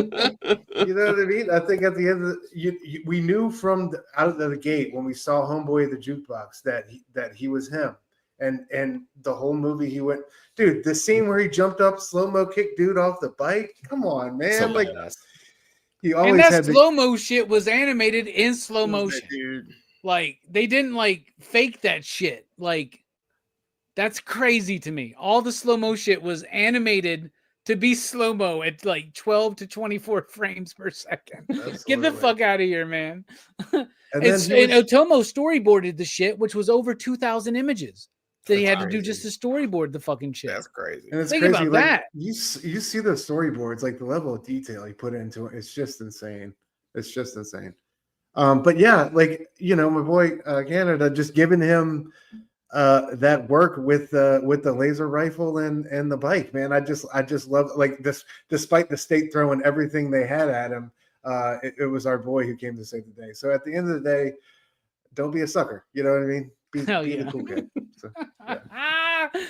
That should be a shirt on Dr. Doom fan club's fucking TeePublic or whatever. You know, don't be a sucker with the capsule, right? That would be dope, the capsule. man. I gotta get the capsule. You can have that idea for free, man. What about you, Brooks? What's this movie speaking to you, man? Excellent answers all the way through so far. Well, I think a big thing about this movie is the idea of stagnation. Like, you know, the Neo Tokyo, it feels like a very stagnant place. Like, you know, despite the, you know, it's like, I think I remember hearing somebody say like that, like they were talking about Los Angeles, like at night, Los Angeles is like beautiful, but during the day, it looks like a garbage dump. And that's kind of what Neo Tokyo feels like, you know, when you see the shots at night with the, you know, the lights going everywhere, it's like, oh, wow, it looks like some kind of like almost utopian. But like, you know, then you zoom into ground and what's happening. It's like, you know, these bikers, like, you know, waging turf wars and like, you know, knocking guys. Like, you know, I love the scene where, you know, the guy's in a restaurant and he's just having a meal with his family. And all of a sudden this like biker punk just flies through the fucking window. Just kills him. It's like, you know, this, like Neo Tokyo, like is stagnant in all the ways. Like, you know, it's like they the tragedy that happened with Akira, like it should have where it should have made progress. Instead, the it seems like kind of an establishment was formed to kind of suppress any real progress. So you get kind of a veneer of progress, a veneer of advanced technology, but everybody is they're basic. It looks basically a modern day kind of, but with a kind of a primitive biker gang aesthetic added in there too. It's the people who are in charge need to make way for new ideas, but they refuse to. They just keep going to their meetings, and they keep perpetuating the thing. Even the colonel is he says this too at some point, is we stopped building things, and this is just he says basically it's just the city is just a trash heap. But then it's but yeah, but you've dedicated your life to protecting it. He's yeah, but I think that's part of the colonel's arc, is that he comes to terms we can't just keep doing the same thing over and over again. We can't just keep having this completely authoritarian Kill that society. man, he's crazy. Let's Kill take him. over. Yeah. Yeah, another thing that I really liked, it's which is kind of punctuates the whole kind of what they're doing is, when they're being interrogated and the dude comes out with a grenade and it turns into a dud, and then they just start beating the shit out of him. It's it's so hilarious. Even though it's it's fucked up, but that guy kind of did have it coming. Dude pulled a fucking grenade out. Right. He fucked up. He fucked up. So Kind of had it coming. It's a show day. it's a show Robbie day. week, and I always pick the movie for Robbie week for a very particular purpose. And so far, my friends have showed up, really showed up, and they are diving deep into Akira. Joe, my homie, do not disappoint. I don't think you will. What's Akira speaking to you? There are two things that really point out to me, or that really stick out to me with this. One is it's a movie about growing up in a very it's all done through you're watching it. The people in charge are literally from a world that didn't exist before Canada and Tatsuo and the whole crew were alive. That world did not exist. They are living in a brand new world, and they're about to enter a completely new world at the end of this movie, which is entering adulthood. It's very literally about those Growing things up. through these metaphors here. Mhm. So down to they're having their falling out with their friendship, and again, you're going on different paths. There are many of us might still have friends we had from high school, but the most important person, or one of the most important people to you at that time in your life, probably isn't in your life anymore. And you reflect on those things, and there's moments in it where they go back, and Canada's thinking about helping him out, and the struggles they went through, and the physical fights he got into to help Tatsuo, and now he's trying to kill him, and now his goal is to the killing him and killing his best friend. That's him moving on. That's him feeling like he needs to move on. And then he realizes at the end of the movie, very specific to the movie, not the manga, is, I can be at peace with this. We can have crossed and are going down separate ways, but we don't have to hate each other. We don't have to go down that path. And we can enter adulthood in different ways. And Canada's entering into adulthood through a different path than Tatsuo is. So the movie is very clearly about that to me. And then also, it's saying very clearly throughout, violence is never the answer. Every time there's a situation that needs to be confronted, it is faced with violence, and it only makes things worse. Down to, I know it was joking around earlier about the PA teacher, whatever, that like hit him across the face. They then go out and they're more violent to each other than they were before that. Like the violence keeps instigating, even in the smallest situations. It makes it worse. Violence is how Tetsuo got in the position he's in. Violence is what led him to find Akira. Violence led to their destruction. The colonel escalated the situation, like Jelani was mentioned before, that scene where he's like, "Oh, you're trying to take my power, fucking kill him." Kill him. And does it. It makes things worse. Every situation. They try the scene, the hospital scene. They were like, "Oh, we tried to kill Tetsuo. It didn't work." Again, they were like, they constantly are like, "We got to use violence." And it makes things worse every time. It escalates things to the point where Neo Tokyo's going to be destroyed. And the only redemption they end up happening at the very end is when, Canada and the numbers decide we're not going to use violence anymore to stop this. And that's the only victory they really get, is when they finally decide to not use violence. Fuck yeah. Sheesh. Spitting that hot fire. Y'all are fucking awesome. Thank you so much for showing up for Robbie Week. I appreciate that. I actually took notes for this. There are a couple things I wanted to bring up in particular, and I think everybody hit the nail on the head. And I love hearing people's perspectives on the art of film. And that's why we do PCP Movie Night. In the 80s, American science fiction had this like glamorized view of technology, right? Even before the 80s. Cyberpunk. Japan in the 80s had before the 80s had a very cynical view of technology. And a lot of that comes from the fact that America dropped a couple bombs on them. And we are still very, very much in Japanese culture and art dealing with a post-war Japan, right? Now, what happened in Japan at this time in the 80s is that they were making a lot of money, and their economy was booming. And that's why they were able to fund films like Akira that eventually kind of bubbled out in like 92 or something like that. But if you notice, if you remember in the 80s, there's a lot of American films about how like Japanese shit is going to like overtake America. Think about movies like Gung Ho, right? And shit like that, right? That's Gung Ho's the first one that pops in my head. There's many fucking like examples of that. Blade Runner. Blade Runner. Yeah, 100%, man. So we're dealing with a Japan that is finally recovering from post-war economic stress, right?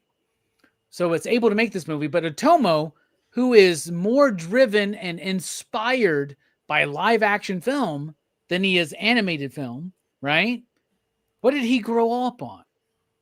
Post-war Japanese cinema, right?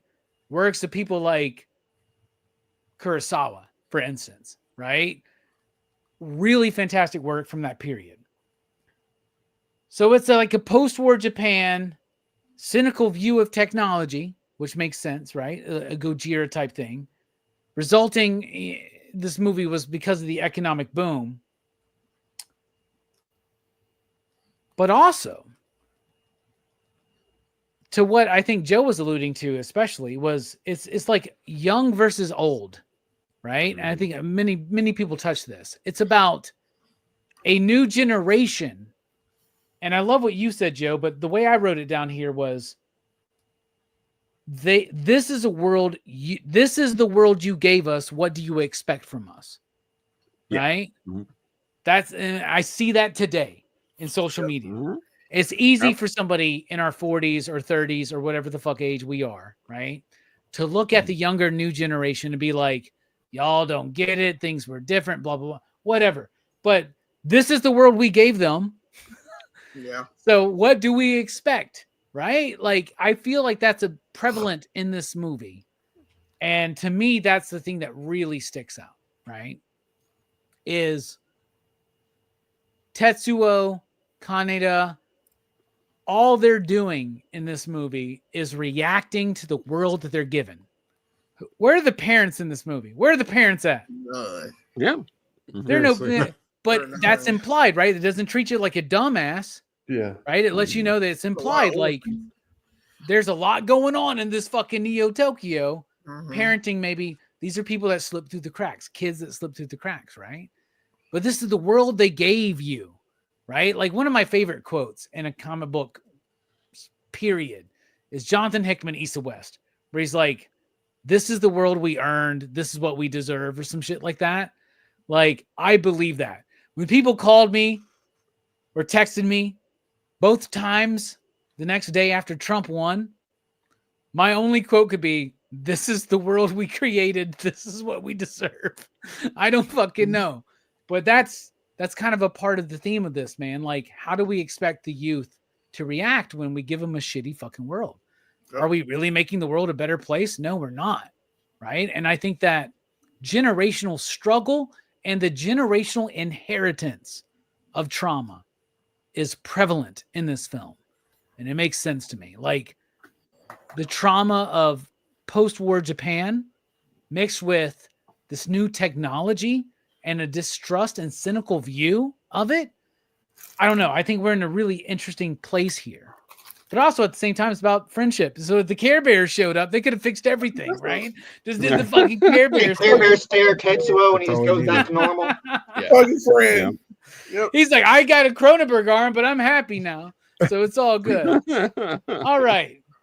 It's time to rate the film. We've been at this long enough. We're about to approach the length of the film.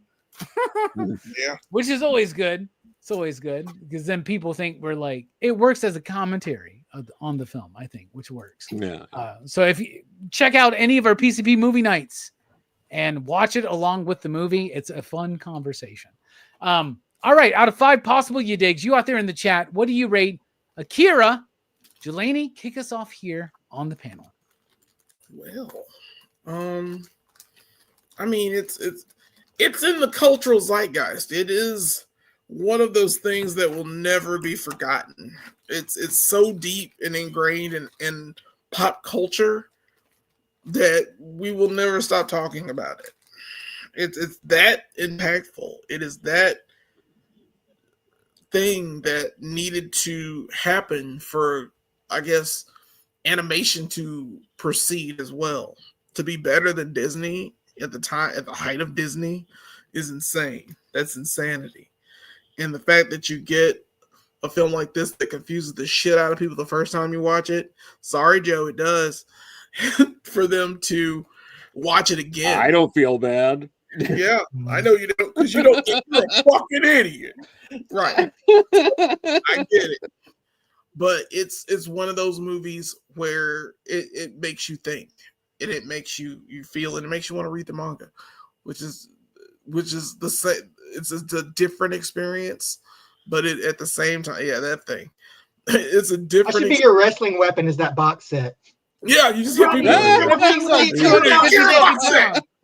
God, It's I'm beautiful. not even conscious. It opens up like this, and all the fucking hardcovers are in there. Jeez, It's a I know beautiful Joe's set. got it. I know E's got it. I'm not. Dude, you spending got $200 that? You got on that yet? No, sir. Bro, you better. I've seen it several times, and then they told me how much it costs, and then I was like, nah, son. It's worth it. So yeah, that being said, though, even though I won't spend $200 on a book that big, I will of course give this a 5. What am I, stupid? I am a fucking idiot. So I guess I'll give it a 5 and call it a day. It is amazing. It is a virtual feast for the eyes. It's And you one of know, those- one thing we touched on a little bit tonight, but it cannot be underappreciated how impactful Akira was to letting American audiences know the animation was not just for kids. Mhm. Right? Yeah. Yep. It's one of those ones, right? And like I said, I started my anime journey with Ninja Scroll, which we'll be talking about in a few weeks, and Vampire Hunter D, and I didn't like them, but Akira blew my world apart. I could not, and I've not since seen an animated film as clean, animation wise, as this one.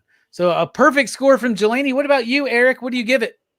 Dude, it's such a hard thing to score. I shouldn't say it's a hard thing to score because I know exactly what I'm going to give it, but it's weird to say that something is imperfect, but also give it a 5, because I do stand by my case where I feel like there was opportunities to make the story structure a little bit tighter, but there's so much that even all of you guys said that made me think about it even more. Like, Joe, you brought up the pace of the movie, and the pace could have been slowed down, and it could have maybe done a little bit more to explain those scenes, but would it have felt the same way? And would I have had the same level of enjoyment from them having that, whip snap pace and just going boom, boom, boom, boom, boom, like every scene is an action beat?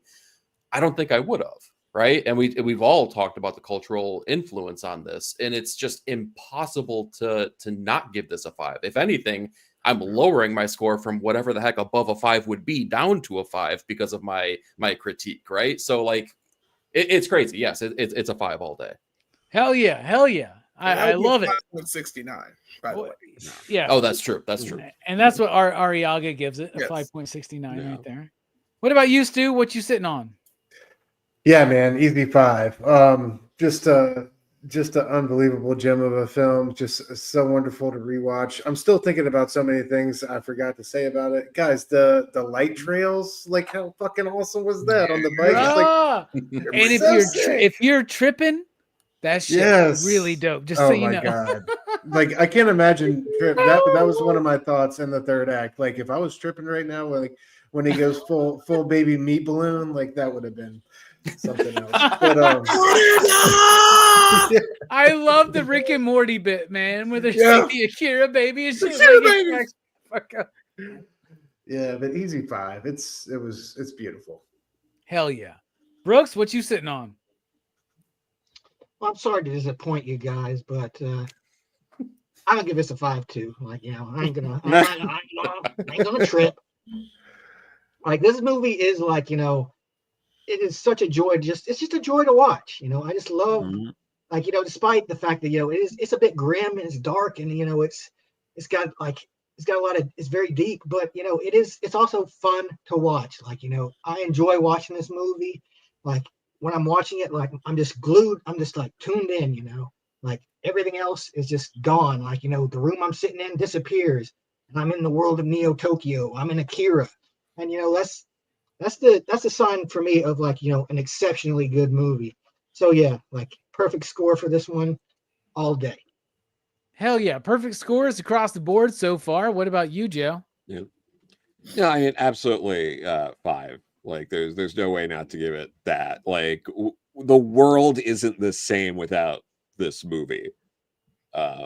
It's not. And I don't know, it's rare to get a movie like this in general that is both thoughtful and has a lot to say, while you could also enjoy it in a turn your brain off and watch the pretty pictures way.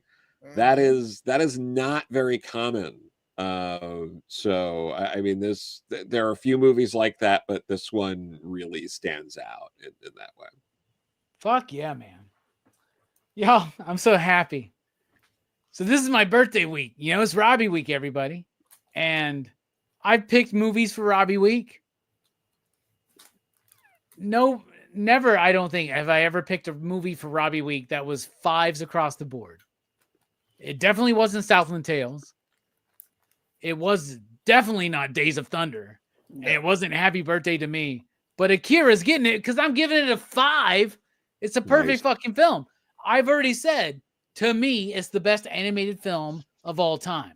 What everybody said here, what Joe said, something that reaches so deep, but at the same time, you can just turn your brain off, eat some shrooms, and just fucking enjoy the movie.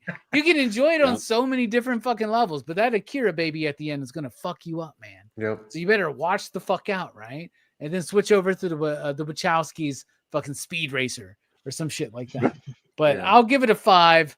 So 5s across the board. I see nothing below a 5 here in the chat. That's a PCP average of 5 motherfuckers watch this movie. Rocky and Robbie did it. One of the best movies ever. Akira. We talked about it. Finally, we are just kicking off Cruise Choice. Just kicking off anime. So next week is John's pick, Hammer Time Holeshoe. And he's picked a movie called Your Name. So that's what we're talking about next week here on PCP Movie Night at 8 p.m. Central Time. Your Name. It's available to stream on Crunchyroll, which you can get very cheaply. So there's no reason not to watch it. Jelani, thank you so much for being here. What's coming up for you? Happy Robbie Week, my man. Yeah, happy Robbie Week. Good times had by all. Man. Real quick, my first introduction to anime was on the Sci-Fi Channel when they did the Japanimation invasion or whatever that was. Jesus, that was like Lens. That was Lens Band. That was Robot Carnival. That was Vampire Hunter D. They showed all these films, and I was blown the fuck away by all of them. I still can't find Lens Man. If y'all can get me Lens Man or find me Lens Man, I need that like in my life. I haven't seen it since then. And Sci-Fi Channel, like once it was such a hit, they started doing it like pretty frequently, and they repeated those movies at one other time. And I was still blown away. So watching Akira years after those came out was kind of like, wow. It was just one of those things. So it was great talking about this movie with you guys, and of course we talked almost like the movie. So good times, yes. all around. Brooks and I do this little thing called Go Figure Reviews. We're doing some stuff. We didn't do it much last week, so basically I want to do the Helverine versus a Weapon of Vengeance comparison. This is our versus video, our first versus. Those are sick. Yeah, they are. And one comes from CT Toys. That's the Helverine on the left, and the right is the Weapons of Vengeance that came from the Strange Tales Marvel Legends pack with Blackheart. They both have their pluses. They both have their minuses. But one is better than the other. You guess which one it is. And then after that, Brooks didn't go on this one, but this is a toy car vlog. We went to Gadsden, Alabama, to Wolfden Collectibles, and did a tour of their place, and also vlogged and ate burgers and stuff. It's a video I'm still trying to cut, so that's coming soon. So yeah, guys, check us out at Go Figure Reviews. We are almost at 700 subscribers, so keep pushing. I love it. I love it. So thank you so much. Hell yeah. Eric, thank you so much for being here and taking this Akira journey with us. What you got coming up? What you doing? Well, first of all, thank you for inviting me to this show, because like I said at the very beginning, man, it reignited that fuel, that fire to enjoy this stuff and watch it again. So, I mean, I would love to say I'm going to jump into all of those things that I watched in my past, right? I want to fire up Vampire Hunter D. I want to fire up Ghost in the Shell again. I don't know if I'll have time for that, though, because I also have a comic book review show that I need to read a whole bunch of comic books and film those. So on the pull list every single Sunday morning, going over my thoughts, all of my reviews for the things that I read here. On top of that, make sure that you check out patreon.com/Ink and Insights for our newsletter and slides for the previews for the Wednesday show that me and Stu both share here, Ink and Insights, which ping-pongs back and forth between 9-Panel Grid and Dr. Doom's Fan Club. Hell yeah. That was a nice segue, wasn't it, Stu? That was a good It was beautiful, dude. He's such a professional. I learned from Robbie, honestly, so. Speaking of beautiful and professional, Stu, thank you so much for being here. What do you got? Yeah, man. I have no thumbnails again, but my bad on that. But yeah, man, Ink and Insights every Wednesday, 9:30 p.m. Eastern. Me and my boy E. Also on Blood Splatter Chatter every Wednesday, 1:30 p.m. Eastern with Verno and Link, and Blame Fable every Friday at 9 p.m. Eastern. Check out Surrounded by Short Boxes also on the Dr. Doom's Fan Club channel for just going through back issues and what I love about them so much. So appreciate y'all having me. Always a pleasure, fellas. Hell yeah. Love it. Love it. This was the show that multiple people got left out of because too many people wanted to be on this show. So everybody here, know that I love you. Everybody that I kicked out, fuck you. How about that? All right. Damn. Brooks, what about you, man? What do you think? Final thoughts? Heal. Well, like I said, I should thank you for like being so brave as to risk, choosing one of the greatest anime movies of all time for your pick. Very, very brave. Very, very not fun house of you. All right, Princess Mononoke. All right, let's not talk about safe fucking pigs. Okay. But yeah, Fucking Joe picked Children of Paradise. What the fuck? You know what the hassle I had to go through to get a thumbnail for that, Joe? Fuck you, man. Jeez. Bro's giving me shit. He picks fucking Princess Mononoke. Get the fuck out of here, man. who's even heard of Princess Mononoke, dude? More Dude, people I've heard of it. I haven't have even seen heard that of movie than movie. Akira. I guarantee it, man. I try to skip that movie because I've seen it so much. Yeah. We worked at the theater when that shit came out. Do not quote the old magic to us, witch. Please. We were there when it was written. It was there. Yep. God. All right. Anyway, Brooks, what were you saying? Oh yeah, like I'm working on building me a Kaneda bike.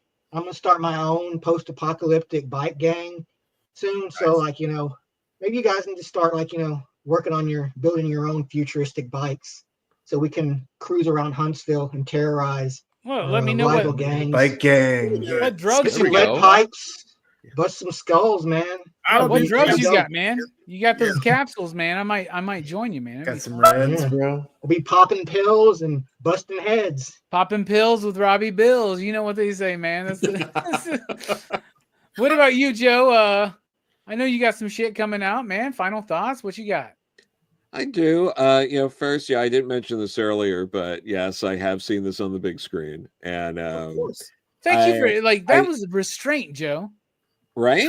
That's Yeah. when Marvel gives me a And, comic with one cover. I'm like, wow, what restraint? That's what you did. And my friend Martha has one of the animation cells from this. It's a great like Kanata, like towards the end, like standing there, like sort Oh, of wow. cell. It's phenomenal. Next time I'm over there, I'll have to snap a picture, text it to you so you can see it. It's great. But the big things that now Green Hornet Miss Fury #5. I am the editor on that. It is wrapping up in the coming weeks. You can check out the last issue. If you haven't gotten to read 1 through 4 yet, you could probably bug people like Robbie if they have extra copies or I got anything copies. like that. Yeah, I take got them from copies. Robbie, please.